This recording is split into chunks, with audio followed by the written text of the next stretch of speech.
All right, so in this particular video, we're going to be discussing graphing polar equations, and we're going to be doing these using a table of values, no calculator whatsoever, as well as this is just kind of a way to fall back on something if you've forgotten, because as you should know, you can graph any, and I mean any equation in the entire world. If you don't remember how to graph something, you can graph it by creating a table of values.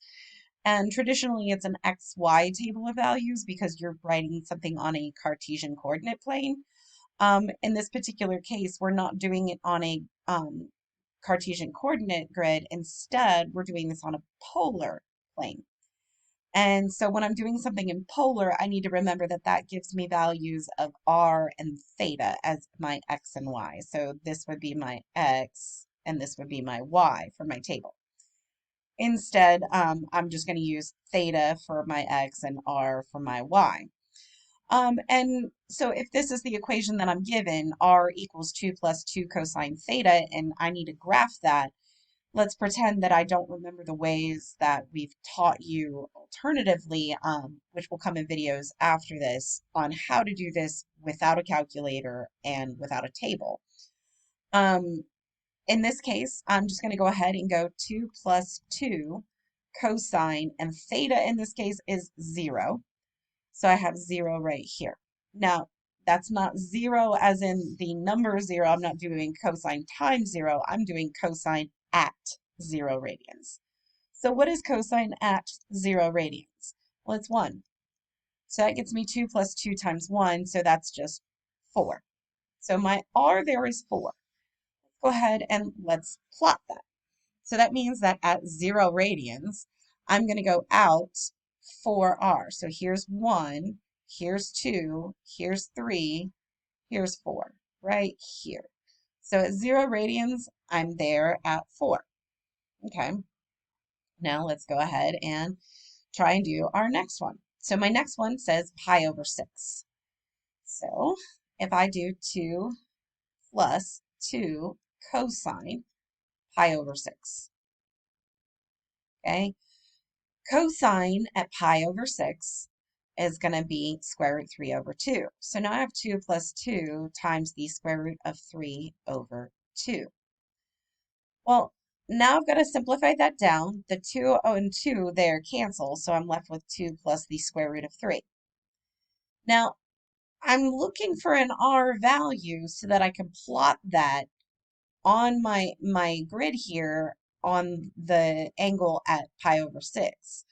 I have no idea where 2 plus the square root of 3 is, do I? Not without a calculator, typically. So instead, if I'm not using a calculator, I'm going to figure this out over here. So I have the square root of 3, and I'm going to approximate its value. Well, I can definitely say that the square root of 3 is less than the square root of 4, right? I can also say that it's greater than the square root of 1. I'm not using the square root of 2 because I don't know what square root of 2 is, but I know the square root of 1 is 1, and I know the square root of 4 is 2. So that tells me that the square root of 3 is between 1 and 2, right? Now, if I come back up here to what I had written here, I have the square root of 1 and the square root of 4.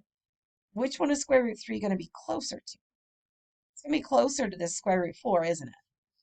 So that tells me that if I'm between 1 and 2, I'm closer to 2 than I am to 1.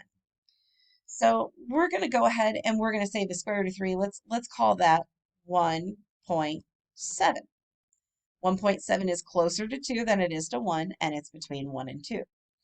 And sure enough, if I actually do take the square root of 3, I get 1.7, or I get 1.7. So that works.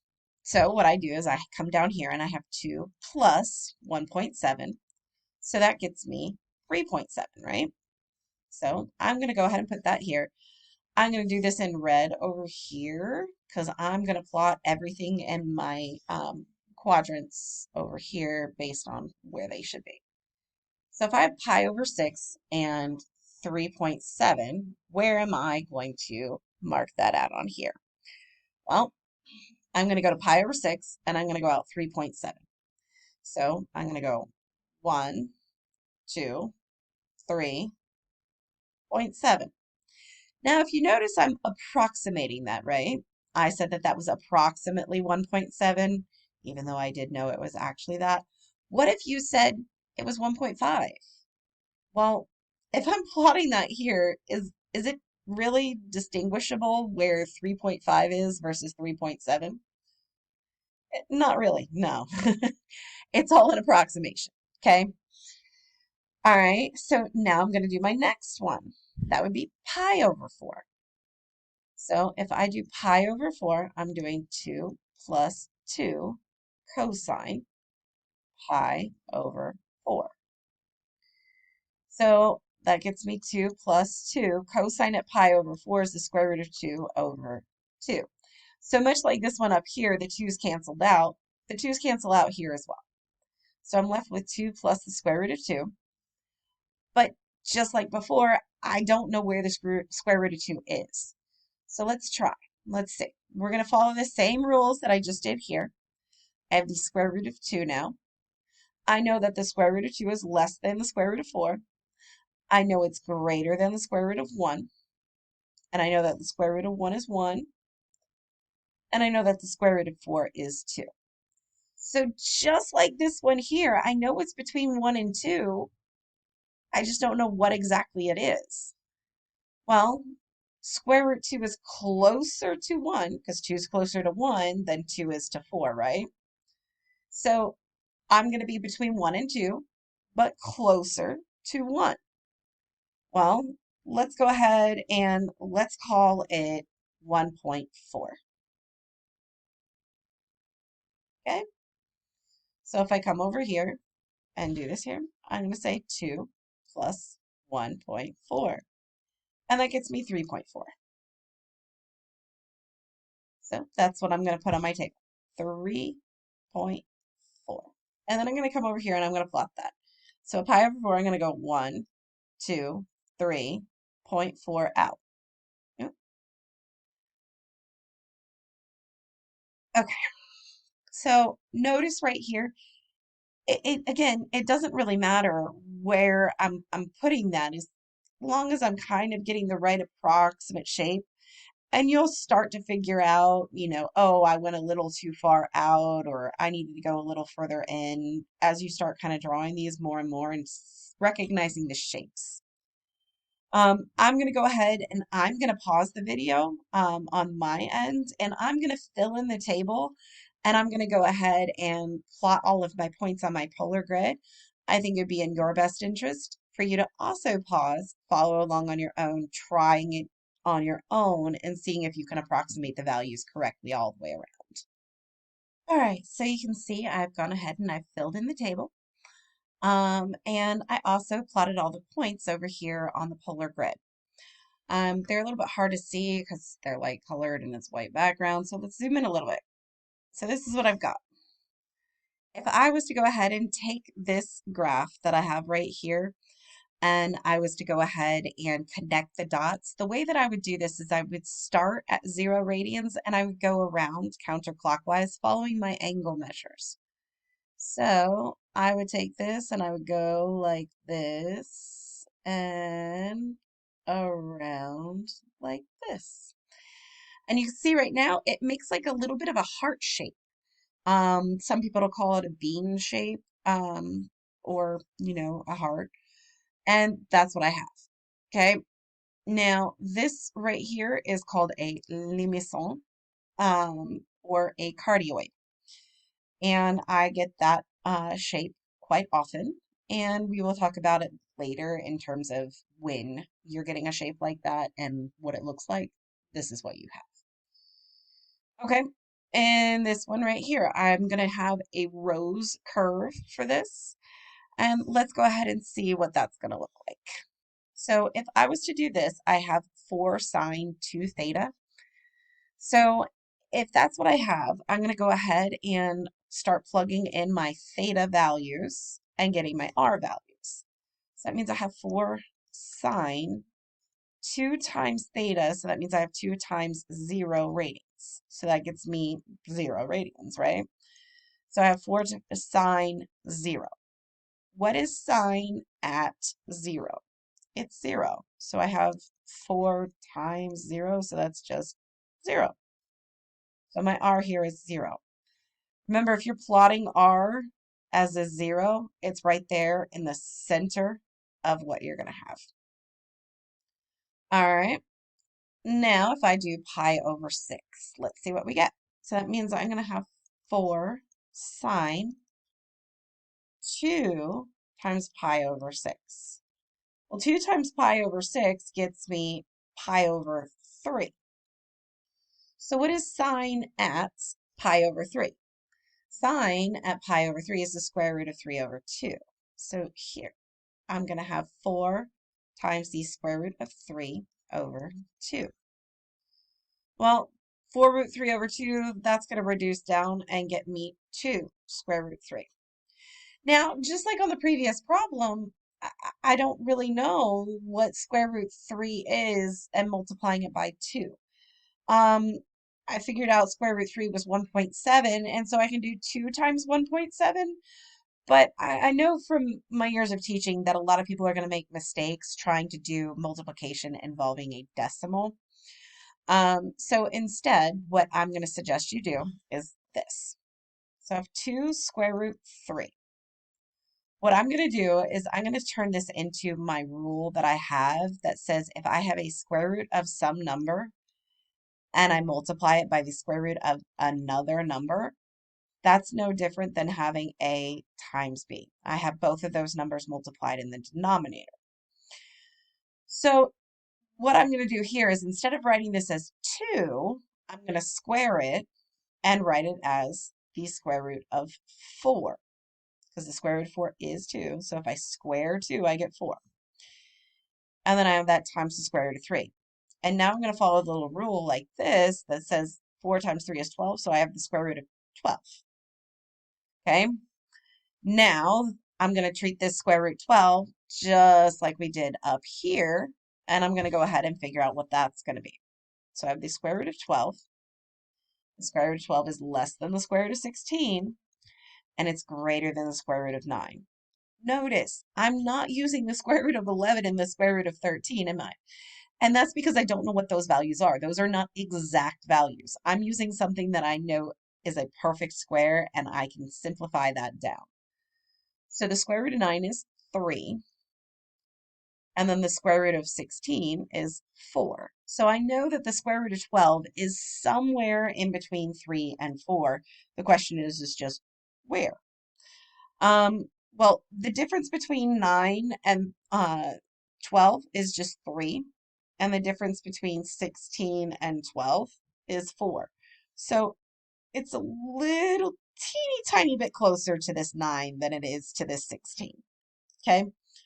So ultimately it's going to be a little bit closer to that 3 than it is to 4. And so that means instead of being 3.5, let's make it be like 3.4. Okay? So we're going to say that the square root of 12 is 3.4.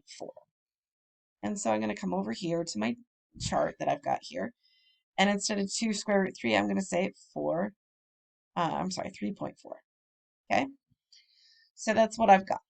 And so I'm going to come over here in my table and plot that as 3.4. And so that means that pi over 6, I'm going to come over here at pi over 6, and I'm going to plot this at 3.4. So I'm going to go pi over 6 and go 1, 2, 3, and 0.4, about in the middle. Okay? All right. And now let's go ahead and try pi over 4. So I'm going to do 4 times the sine of 2 times pi over 4. Well, when I do that, I get 4 times sine of pi over 2. Well, sine at pi over 2 is just 1, so this is just going to equal 4. So that's what I've got right here for this one. And then I'm going to come back over here and at pi over 3, I'm sorry, yeah, not pi over 3. Yeah, no, pi over 4. I'm going to plot this right here at 4. So I'm going to go 1, 2, 3, 4, circles out. And so I've got these 3 points that I've already plotted right here. Um, I'm going to go ahead and pause this really quick. Well, actually, no, I'm going to pause in just a second.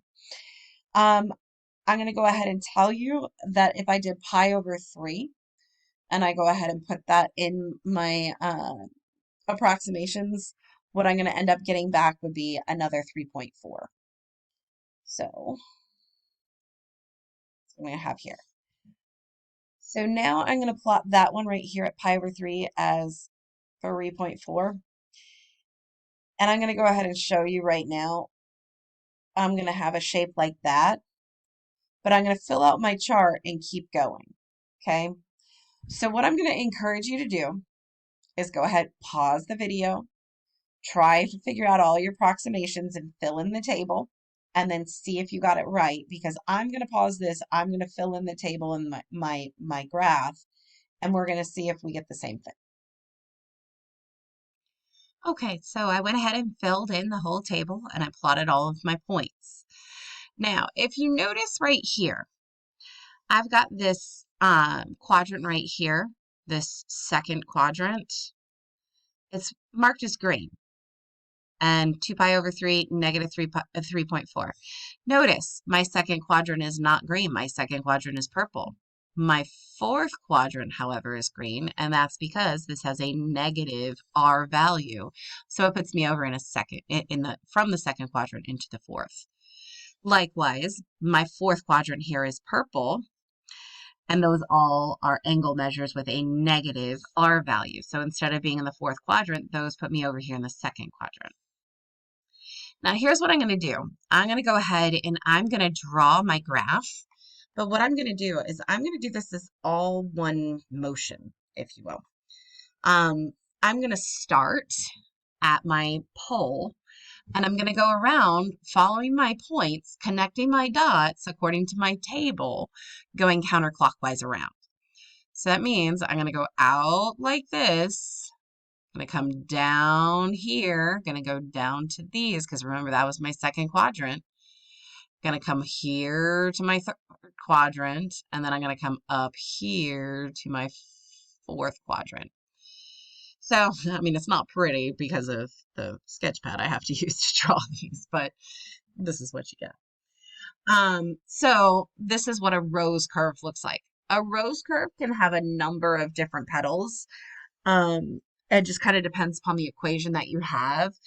But I will say one very important distinction to know is you are going to have something that has this petal shape if you have some number multiplied by your theta.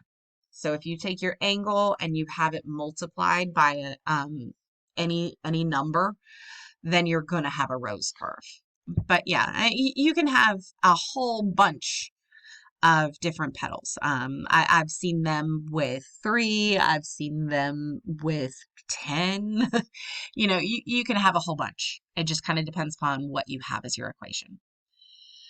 All right, so let's go ahead and see what we got for this next problem. This one right here is going to get me a shape called the spiral of Archimedes. It'll be pretty obvious why it's called that once we kind of get through this problem. So let's see what we've got here. So with this particular one, I have r equals theta divided by 2. What's different about this equation that I'm graphing as opposed to the other two that I just did? Well, this one doesn't have a trig function. It's just theta divided by 2. It's not cosine theta divided by 2 or sine theta divided by 2. It's just theta divided by 2. So what that really means is I'm just taking this here and I'm going, okay, so my theta is 0, so I'm going to go 0 divided by 2. Well, 0 divided by 2 is 0, so my r is 0.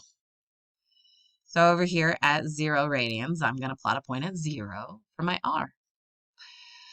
Pi over 6. So I'm going to do pi over 6 divided by 2. How do I know what pi over 6 is, first of all? What we're going to do is we're going to do pi over 6 divided by 2 is the same thing as multiplying by 1/2, right? So that gets me pi over 12.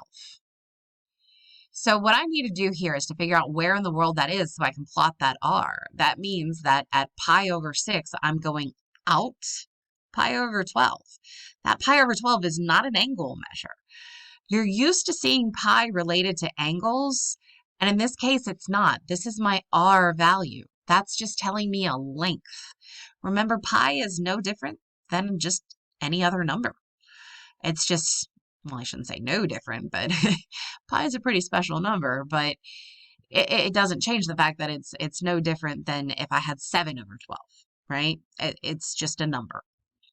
So what I really have here is I have 3.14 divided by 12.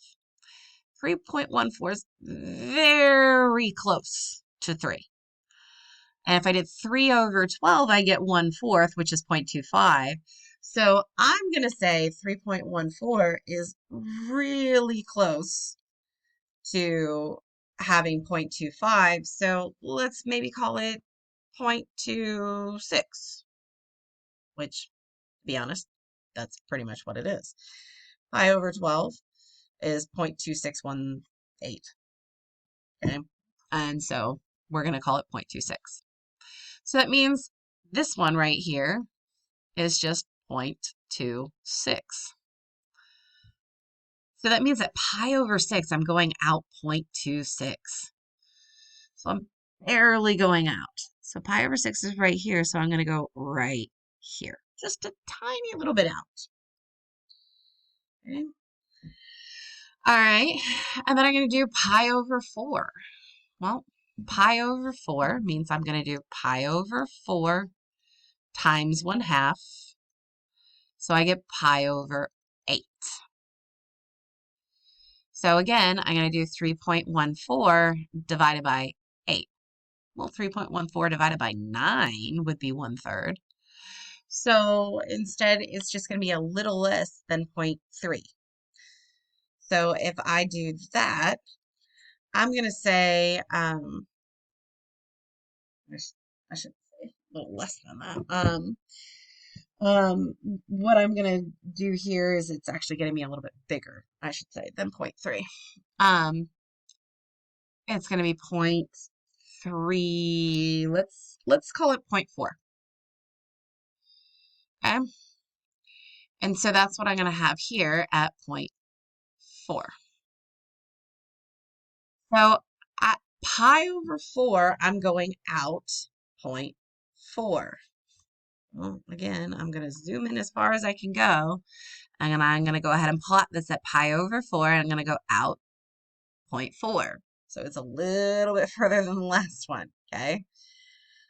I'm going to go ahead and I'm going to finish filling in this chart really quick. So I suggest that you go ahead, pause the video, see if you can approximate all of these values where they should be, and see if you can get that. So let's go ahead and see. Right here, I got all of these values plotted in my table. And now I just need to plot them around on my polar coordinate plane. So let's go ahead and see what we've got there if I do that. Those values that I have in this table now, and I've plotted them over here in my polar coordinate plane. And so now I just got to play the game of connected ups. So let's see what we've got over here. So again, starting at 0 and going counterclockwise around, I'm going to loop around and I'm going to get, it's hard to do on this little sketch pad. So instead, this is what I'm going to get. And it's going to continue to spiral out as I got larger and larger angle measures. And so that's my spiral of Archimedes. One thing that I will go ahead and make note of is right here, if this is what I have theta divided by 2. Basically what I'm saying, I'm taking my angle measure and I'm dividing it in half, right? So as my angle gets larger, my R is also going to get bigger because ultimately I'm taking a bigger number and just dividing it in half. So that's kind of how that's going to go. If you take, for example, if I did 2 pi divided by 2 versus 4 pi divided by 2, that's going to get me pi versus 2 pi. So 2 pi is obviously larger. So as the angle gets bigger, that output that I have is going to also get bigger. Now, if I had a different one of 2 divided by theta, and if this is what I had, now if I take a number 2 and I'm dividing it by my angle, as my angle gets bigger, my output is going to get smaller. So I'm taking a number and dividing it into larger pieces. So, for example, let's just say, actually, I like this idea. If I gave you $100 and asked you to split it up amongst you and 5 friends, well, then each of you would get $20. But if I gave you that $100 and asked you to divide it up amongst 100 friends, well, each of you would only get $1.